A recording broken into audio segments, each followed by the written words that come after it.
low. I drink till I'm drunk, smoke till I'm high. Castle on the hill, wake up in the sky. You can't tell me I ain't fly. I know I'm super fly, I know I'm super fly. The ladies love luxury, that's why they all fuck with me. Saya Fauzia Aini dengan NIM akhir 1021. Saya Aulina Heradin dengan NIM akhir 1032. Nama Fadia Mutainia dengan NIM akhir 1046. Saya Reni Destuti dengan NIM akhir 1030.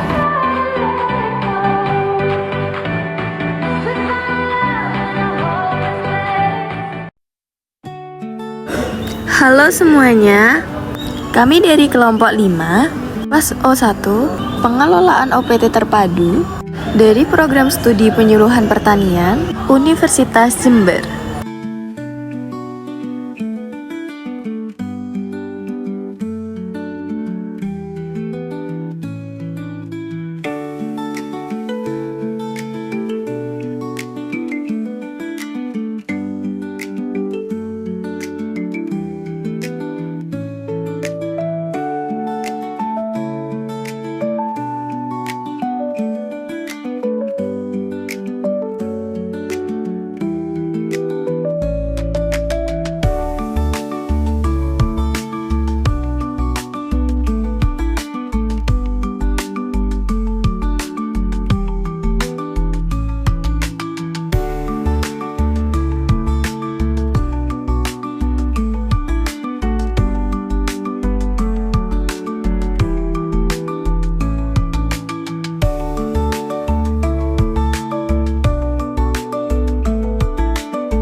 Pada lahan kopi kali ini ditemukan beberapa hewan lain yang dapat sebagai hama dan juga dapat sebagai musuh alami dari hama tersebut.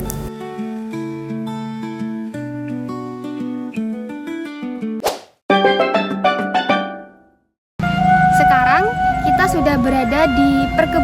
kopi milik warga di daerah Rembangan, tepatnya di Desa Kemuning Lor. Jadi pada kesempatan kali ini kita akan menjelaskan mengenai hama dan penyakit yang ada pada komoditas kopi, terutama hama kutu putih, serta bagaimana cara penanganan hama terpadunya. Nah, pada video kali ini diharapkan kalian yang menonton bisa mengetahui bagaimana cara pengendalian hama kutu putih pada perkebunan kopi dengan melalui pengendalian hama terpadu.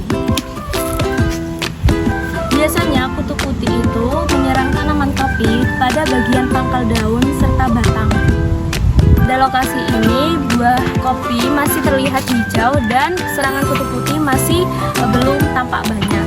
Serangan kutu putih terdapat bercak-bercak warna putih yang terdapat pada permukaan daun di tanaman kopi. Nah, cara pengendalian hama kutu putih pada tanaman kopi yang pertama secara kultur teknis, di mana secara kultur teknis ini dilakukan dengan pengaturan naungan untuk mendapatkan kondisi lingkungan dengan kelembapan udara yang relatif, suhu, habis itu pH yang dapat mengumpuli. Kemudian secara kultur teknis ini juga melihat jarak tanam antara tanaman kopi yang satu dengan tanaman kopi yang kedua. Yang kedua yaitu menggunakan secara hayati, di mana secara hayati ini dilakukan dengan menggunakan serangga predator atau musuh alami seperti kepik.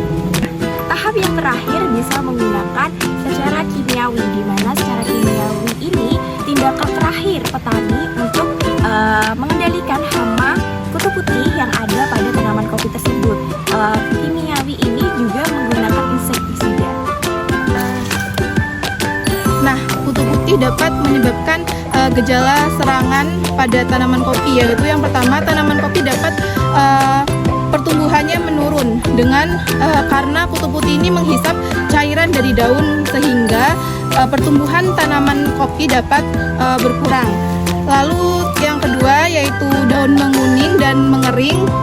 Bisa dilihat terdapat banyak daun yang mengering atau menguning. Ini karena adanya infeksi dari hama kutu putih yang ditandai juga itu karena kurangnya nutrisi pada tanaman kopi itu sendiri. Lalu penurunan kualitas buah kopi.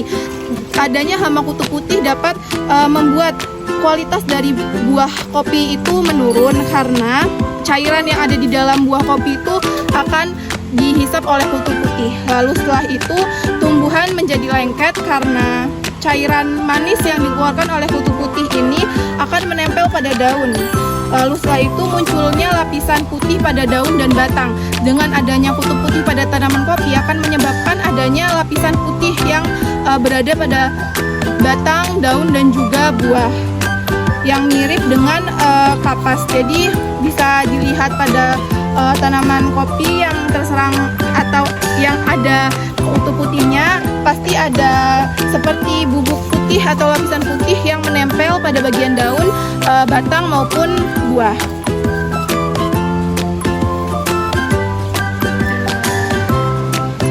Selanjutnya ada lingkungan yang kondusif bagi melibug. Yang pertama ada cuaca hangat dan lembab, di mana melibug ini dapat tumbuh dengan baik pada cuaca yang bersuhu sekitar 20 hingga 30 derajat Celcius dengan kelembapan yang sangat tinggi. Selanjutnya ada kanopi yang teduh, di mana melibug ini sangat menyukai tempat-tempat yang teduh seperti di balik daun, sehingga biasanya melibug ini sering menyerang di bagian belakang daun, serta cahaya matahari juga dapat menghambat pertumbuhan melibug.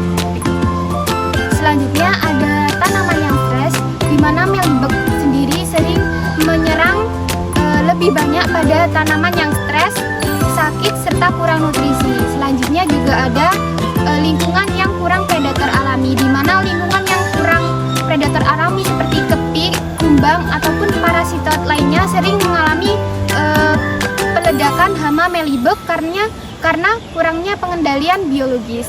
Selanjutnya ada asosiasi dengan semut, di mana melibug ini akan menghasilkan embun madu yang kemudian menjadi makanan bagi semut, terutama semut hitam, sehingga semut hitam pada area tersebut akan melindungi mealybug atau kutu putih dari predator lainnya.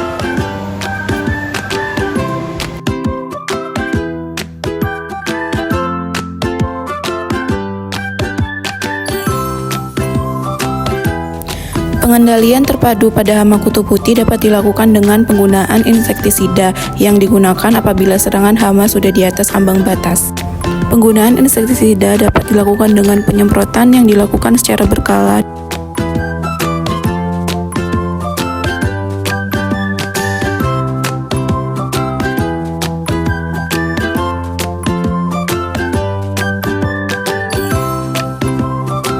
Pengendalian hama terpadu pada tanaman kopi dapat digunakan untuk mengendalikan hama dan penyakit yang menyerang tanaman kopi.